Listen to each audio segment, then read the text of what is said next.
I visited my son's house and my grandchildren held my hand and took me to their bedroom and said, "Jump from the window and leave before the devil comes." I opened their closet and what I saw sent shivers down my spine. Heyl, Pinkie here. I'm 54 years old. So I'm a recently retired grandma, fresh out of the pastry business. All I wanted was to spend my golden years spoiling my grandbabies rotten. I mean, isn't that what grandmas are for? But let me tell you, things didn't exactly go according to plan. It all started when my son Devin married Gina, this Russian gal he met in college.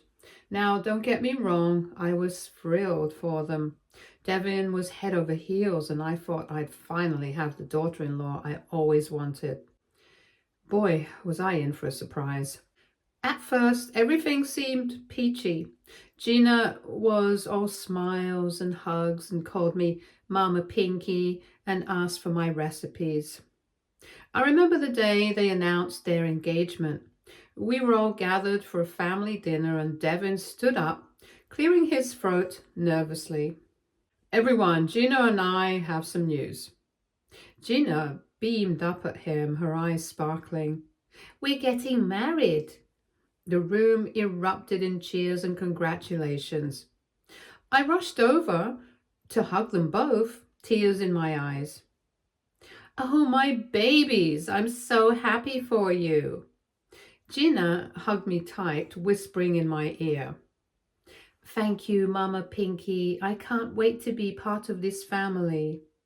I was over the moon. Finally, a daughter to share my recipes with, to go shopping with, to have those heart-to-heart talks I'd always dreamed of. But as time went on, things started getting weird. See, Gina was really in this whole herbalism and spiritual stuff, which, hey, to each their own, right? But she kept trying to rope me into it. One day she cornered me in the kitchen. "Mama Pinkie, you must try my new tea blend. It will cleanse your aura and align your chakras." "Oh, thanks, sweetie, but I'm more of a coffee gal, you know." "Nonsense, this is much better for you. Here, drink." And before I knew it, she was shoving this funky smelling brew under my nose. I tried to be polite, I really did. But after the third time she made me drink some concoction that tasted like lawn clippings, I had to put my foot down. "Look, Gina, I appreciate what you're trying to do, but this just isn't my thing." Her face fell faster than a souffle in a slammed oven. But I thought we could bond over this. Don't you want to be close to me?" Talk about guilt trip city. I felt terrible, but I just couldn't fake it anymore. That's when things really started to go downhill. Suddenly, every time I visited, Gina would find ways to make me look bad. Like this one time, I was helping set the table for dinner. "Oh, Mama Pinkie, let me help you with those plates. We wouldn't want your shaky hands to drop them." "My hands aren't shaky." But as soon as I said that, she bumped into me accidentally, making me fumble and drop a plate. "Oh dear, see, this is why you should be more careful. It's okay, we all get clumsy with age." I was fuming, but I bit my tongue. I didn't want to cause a scene in front of the kids. And it wasn't just the clumsiness thing. She started playing those weird mind games, telling me I'd agreed to do things I had no memory of.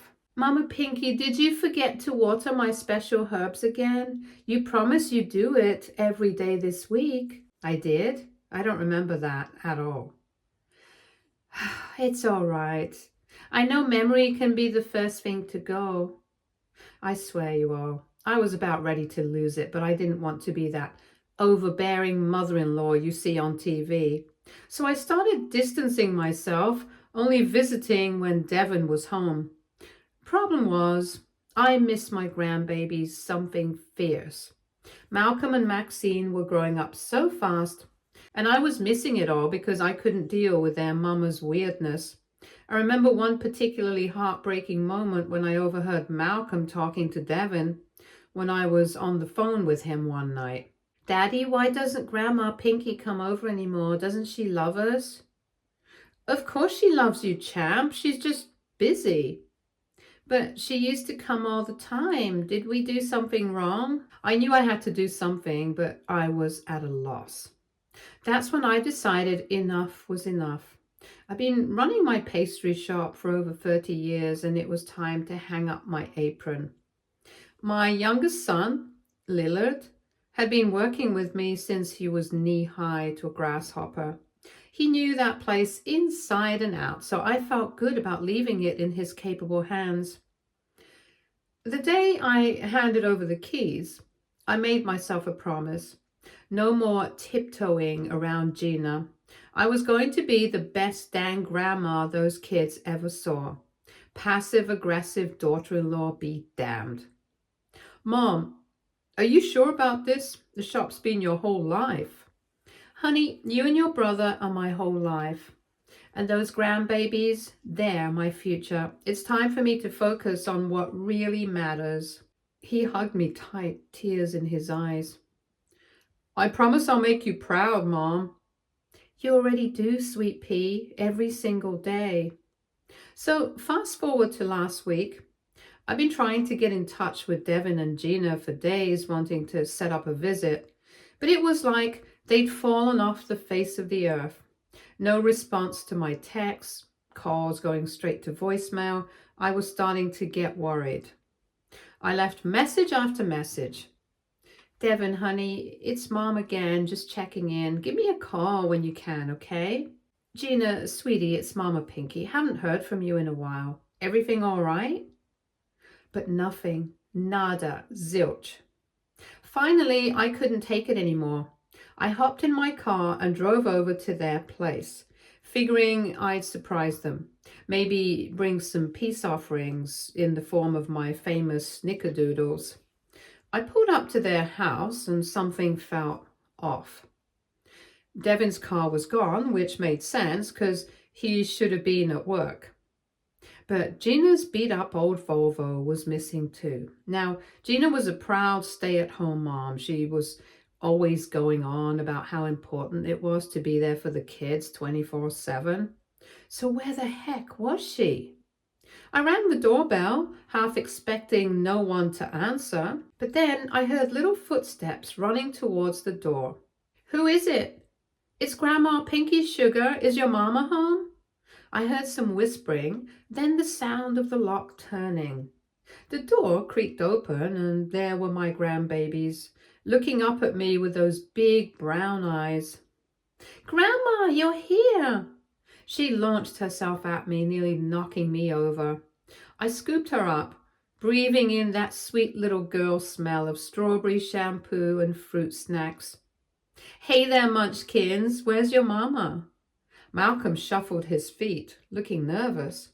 She had to go out for a bit. She said she'd be back soon." Now alarm bells were going off in my head. Gina leaving her precious babies alone? Something wasn't adding up. "How long has she been gone, sweetie?" Since after breakfast, I think." It was nearly 2 p.m. I was torn between relief at seeing my grandkids and fury at Gina for being so irresponsible. But I plastered on a smile, not wanting to upset the little ones. "Well, isn't this a nice surprise? Why don't you show me what you've been up to?" The kids perked up at that, dragging me inside. The house was a mess, toys scattered everywhere and dishes piled in the sink. I made a mental note to tidy up before Gina got back. The last thing I needed was her accusing me of calling her a bad housekeeper or something. "Come see our new game, Grandma." She pulled me towards their bedroom, Malcolm trailing behind us. As we got closer to their room, I started feeling uneasy. It was like a chill in the air, making the hairs on the back of my neck stand up.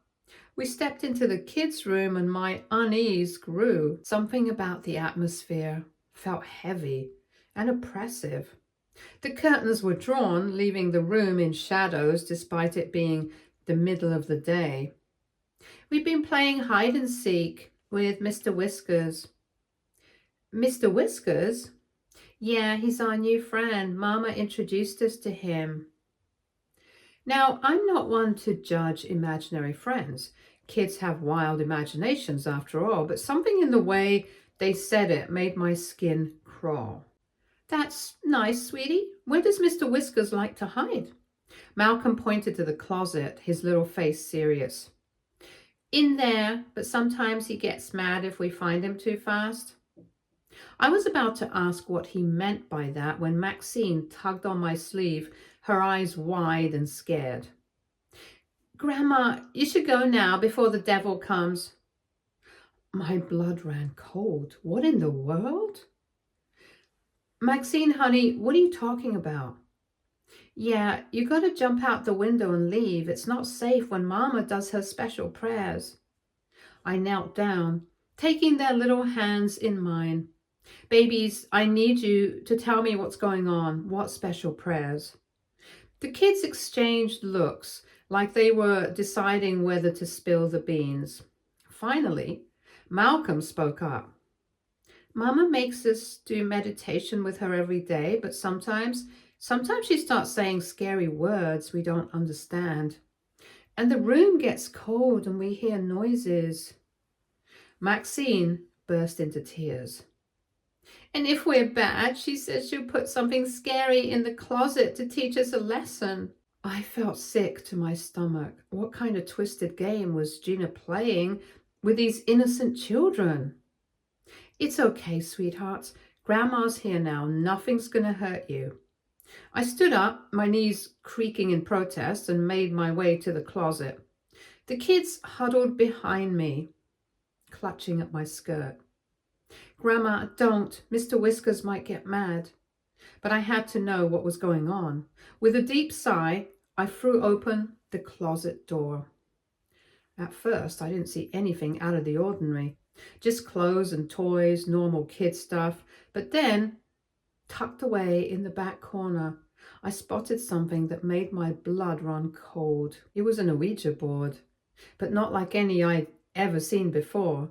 This one was painted with strange symbols, and in the center was a face that looked, well, downright evil. Its eyes seemed to follow me, and I swear I could hear faint whispering coming from it. The kids saw it and started wailing. I slammed the closet door shut and gathered them in my arms, trying to calm them down. Shh, it's okay. It's just a silly game, nothing to be scared of. But inside, I was shaking. What kind of mother would terrorize her children like this? Just then, I heard the front door open. Malcolm, Maxine, Mama's home. The kids froze, looking at me with panic in their eyes. I squared my shoulders, ready for a confrontation. Gina's voice got closer. Children, where are you? You better not be making a mess again, or Mr. Whiskers will be very upset. She appeared in the doorway, and for a moment we just stared at each other. Then all hell broke loose. What are you doing here? How dare you come into my home uninvited? How dare I? How dare you leave your children alone for hours? And what's this nonsense about Mr. Whiskers and devil prayers? Gina's face went white, then red with fury. You went through our things. You had no right. I had every right when it comes to the safety of my grandchildren. The kids were crying again, clinging to my legs.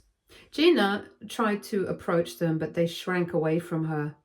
Babies, come to Mama. Don't listen to this old woman. She doesn't understand our ways. But the kids wouldn't budge. Gina's eyes darted around the room, landing on the closet. Sudden fear flashed across her face. You didn't open the closet, did you? The guilt in her voice confirmed everything. I drew myself up to my full height, which admittedly isn't much these days. As a matter of fact, I did. And let me tell you, Gina, I've got half a mind to call CPS right now. What kind of mother terrifies her children with occult nonsense? Gina deflated like a punctured balloon, sinking onto the bed.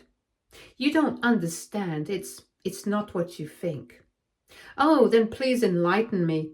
Because from where I'm standing, it looks like you're using some messed up scare tactics on these innocent babies. Gina buried her face in her hands, her shoulders shaking. When she looked up, there were tears in her eyes. I never meant to scare them. I wanted them to understand the importance of spiritual connection, to see the world the way I do. By traumatizing them? Gina, honey, that's not the way. I know, it got out of hand. I was just so frustrated they weren't taking it seriously, and then I found that board in an old shop, and the owner said it had special powers. I softened a bit, seeing her genuine distress, but I wasn't about to let her off the hook that easy. What does Devin have to say about all this? Gina's head snapped up, panic in her eyes. Devin doesn't know. Please, you can't tell him. He made me promise not to involve the children in my practices. He'll leave me if he finds out. Now I was torn. On one hand, Devin had a right to know what was going on with his kids. On the other, I didn't want to be the one to blow up their marriage. But then I looked at Malcolm and Maxine, still trembling and teary-eyed, and I knew what I had to do. I'm sorry, Gina, but Devin needs to know. This isn't just about you anymore. It's about the safety and well-being of these children. Gina started sobbing in earnest then, begging me not to say anything, but I stood firm. I sat the kids down in the living room with some cookies and cartoons and then stepped outside to make the call. Devin picked up on the second ring. Mom, what's up? Son, I need you to come home right away. There's been a situation with Gina and the kids. What? Are they okay? What happened? I took a deep breath and spilled the whole story. By the time I finished, Devin was silent on the other end. I'll be there in 10 minutes. True to his word, Devin came screeching into the driveway not long after. He burst through the door like a man possessed. When Devin arrived home, the tension in the air was palpable. He burst through the door, his face a mask of worry and anger. Where are they? Where are my kids? The little ones ran to him and he scooped them up, checking them over like he expected to find injuries. It's okay, Daddy's here now, you're safe. Then he turned to Gina, who was hovering in the hallway, looking like she wanted the floor to swallow her up. How could you, Gina, after everything we talked about?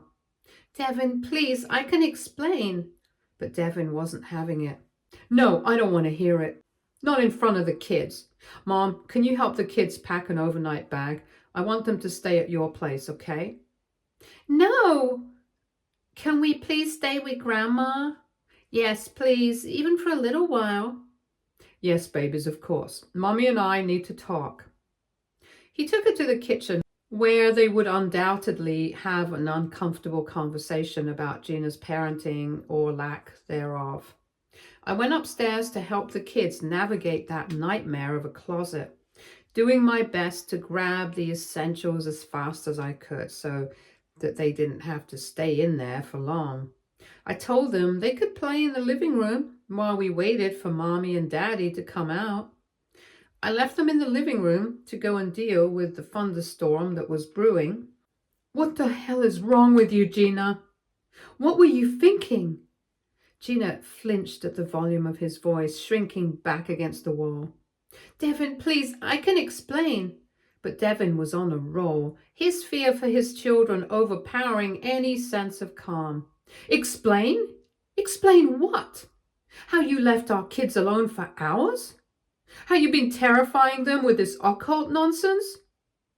His eyes widened suddenly as a horrible thought struck him. Oh, God, what if they had actually jumped out the window? Did you even think about that?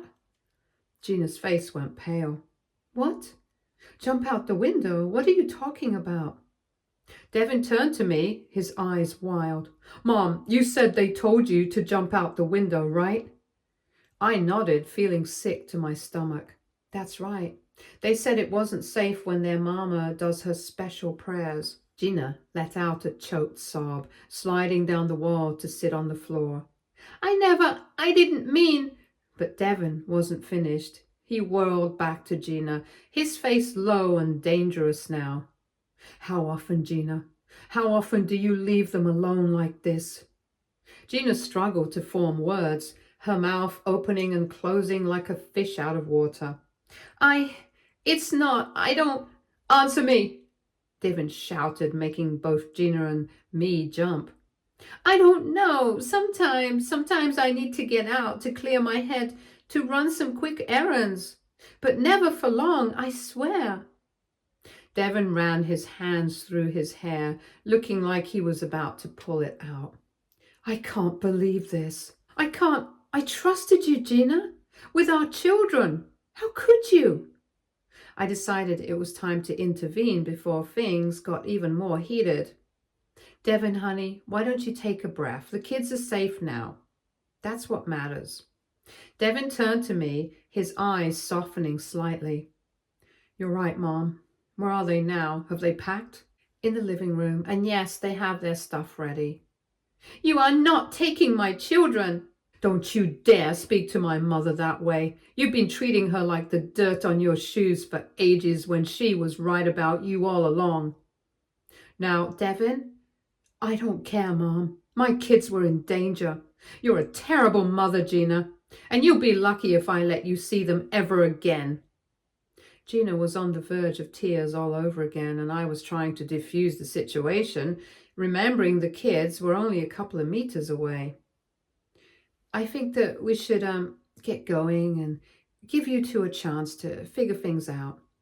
Devon nodded and then turned back to Gina. His voice was calmer now, but there was steel beneath the words. I think that's a good idea, because right now, Gina, I'm seriously considering divorce. I can't be with someone I can't trust with our children, period. Gina let out a heart-wrenching sob, but Devon didn't move to comfort her. Instead, he walked past her to the living room, kneeling down to hug Malcolm and Maxine.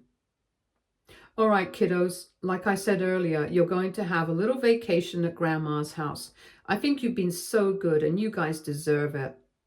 The kids perked up at that, their earlier fear forgotten in the excitement of a sleepover. As they scampered off to their room to pack, I turned to Devon. I'll take good care of them. You take all the time you need to sort this out. Devon nodded, his jaw clenched tight. Thanks, Mom. I don't know what we'd do without you.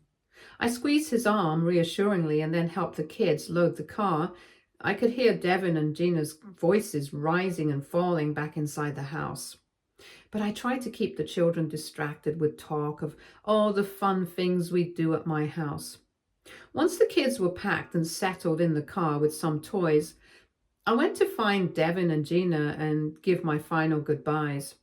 They were still in the kitchen, Gina sitting at the table with her head in her hands, Devon leaning against the counter with his arms crossed.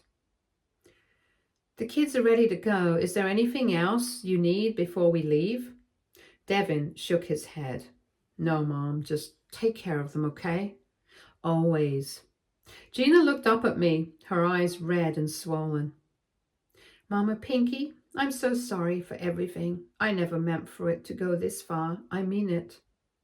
I felt a pang of sympathy for her despite everything. I know, honey, but intentions aren't enough when it comes to children. You need to do better. She nodded miserably. I will, I promise. Devon sighed heavily and said, We've got a lot to work through, Gina. I'm not making any promises right now, but I'm willing to try if you are. For the kids' sake, if nothing else. A glimmer of hope appeared in Gina's eyes. Really? Oh, Devon, thank you. I'll do whatever it takes. Therapy, parenting classes, whatever you want. We'll see about all of that, but for now, let's just focus on making sure the kids are okay. I nodded, feeling a mix of relief and apprehension. This was far from over, but at least they were willing to try. As I pulled out of the driveway with Malcolm and Maxine, I couldn't help but reflect on how quickly life could change. Just a few hours ago, I'd been a happy retiree looking forward to spoiling my grandkids. Now I was essentially becoming their temporary guardian while their parents tried to piece their family back together. The drive to my place was quiet, the kids exhausted from all the excitement. As I tucked them into bed that night, I decided to use this moment to get some answers from the kids. I asked, "Sweethearts, can you tell me why you said I should jump out the window earlier?" Malcolm and Maxine exchanged nervous glances before Malcolm spoke up.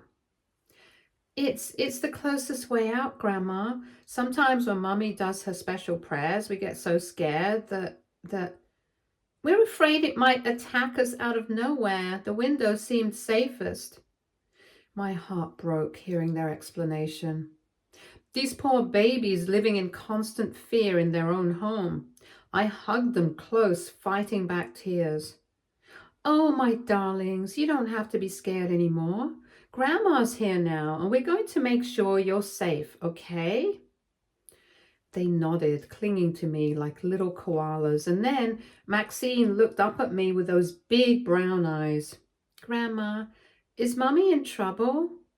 I smoothed her hair back, trying to find the right words. "Mommy made some mistakes, sweetie, but your daddy's going to help her fix things. Don't you worry." Malcolm piped up from his bed.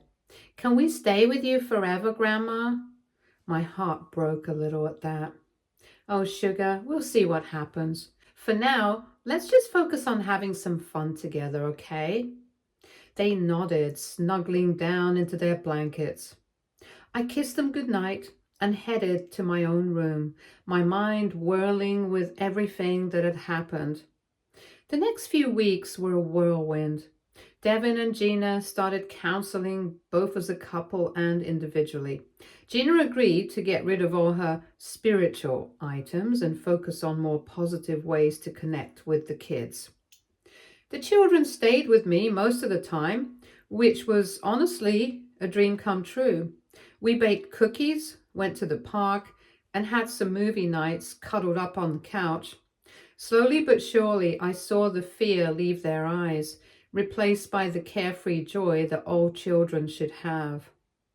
One afternoon, as we were making a mess in the kitchen trying to perfect my famous chocolate chip cookie recipe, Malcolm looked up at me with flour on his nose.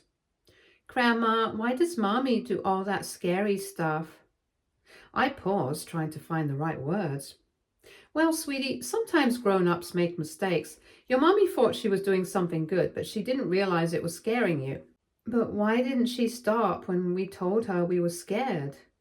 "That's a good question, honey. I think sometimes adults can get so caught up in what they believe is right, they forget to listen to the people around them. But your mommy's learning now, and she's trying to do better." "Do we have to go back home?" The fear in his voice broke my heart. "Not until you're ready, sugar, and not until we're sure everything's okay. Your daddy and I are going to make sure you're safe no matter what." Devin visited often, sometimes with Gina, sometimes alone. It was clear they were working hard to rebuild their relationship and their family. I remember one particularly tense visit when Gina came along. "Hello, little ones. Mama's missed you so much." The kids hesitated, looking to me for reassurance. I nodded encouragingly, and they slowly approached their mother. "Hi, Mommy. Did Mr. Whiskers go away?" Gina's face crumpled, and she knelt down to their level. "Oh, my darlings, Mr. Whiskers was never real. Mama made a big mistake. I'm so sorry I scared you. Can you ever forgive me?" The kids looked at each other, then back at Gina. After a moment that felt like an eternity, Malcolm stepped forward and hugged his mom. "We forgive you, Mommy. Just no more scary stuff, okay?" Gina burst into tears, holding her children close. "I promise, my loves, no more scary stuff, ever." It was a start, but I knew there was still a long road ahead. One evening, as we sat on my porch watching the kids play in the yard, Devin turned to me. "Mom, I can't thank you enough for everything you've done. If you hadn't shown up that day—" "Oh, hush." That's what family's for. I'm just glad we caught it when we did. I feel like such a failure. How did I not see what was happening? Now, you listen here, Devin Johnson. You are not a failure. You're a good father who loves his children. We all make mistakes, but it's how we fix them that matters. I just, I don't know if I can trust Gina with the kids again. Not completely. Trust takes time to rebuild, honey. But I've seen how hard Gina's working. Give her a chance to prove herself. Devin nodded, watching as Gina pushed the kids on the swings, their laughter filling the air. You're right, Mom, as always. Course I am. I'm your mother, aren't I? We shared a laugh, and for the first time in months, I felt like things might just turn out okay. Over the next few months, we settled into a new routine. The kids split their time between my place and their parents, with lots of family dinners and outings together. Gina threw herself into more positive activities with the children, arts and crafts, nature walks, baking, though I had to give her some pointers there. I remember one afternoon I walked in on Gina and the kids in the middle of what looked like a glitter explosion. They were making dream catchers, but without any of the spiritual mumbo jumbo. Look, Mama Pinkie, we're catching happy dreams. The kids beamed up at me, covered in glue and sparkles. Yeah, Grandma, Mommy says these will keep the bad dreams away, but without any scary stuff. Well, isn't that something? They look beautiful, kids. I caught Gina's eye over the children's heads and saw the gratitude there. She was trying, really trying to make things right. It wasn't all smooth sailing, of course. There were setbacks, moments of doubt, and plenty of tears from all of us. But slowly, surely, we were healing as a family. One night after the kids were in bed, Gina pulled me aside. Mama Pinkie, I owe you an apology for everything. Oh, honey. No, please, let me say this. I was so wrong about so many things. I thought I knew better than everyone else, and I ended up hurting the people I love most. I hurt you. I was mean and nasty and snarky and cruel. Can you ever forgive me? I looked at this woman, this mother who had made terrible mistakes but was fighting so hard to make them right. And I knew there was only one answer. Of course I forgive you, Gina. You're family. And family sticks together through thick and thin. We hugged, both of us crying, years of tension and hurt finally melting away. Now, I'd love to tell you that everything was perfect after that, that we all lived happily ever after without a care in the world. But life's not a fairy tale, and real families have their ups and downs. But you know what? We're doing okay. The kids are happy and thriving. Devin and Gina are working through their issues, stronger for having faced this challenge together. And me, well, I'm just grateful to be here, surrounded by the people I love most in this world. So that's my story, folks. It's not the retirement I pictured, but I wouldn't trade it for anything, because at the end of the day, family is what matters most. Even when it's messy, even when it's hard, especially then. And if there's one thing I've learned through all of this, it's that love, understanding, and a whole lot of patience can get you through just about anything. That, and maybe a plate of fresh-baked cookies. But that's just the baker in me talking. Thanks for listening, you all. Now, if you'll excuse me, I've got some grandbabies to spoil and a family dinner to plan. After all, these golden years aren't going to enjoy themselves.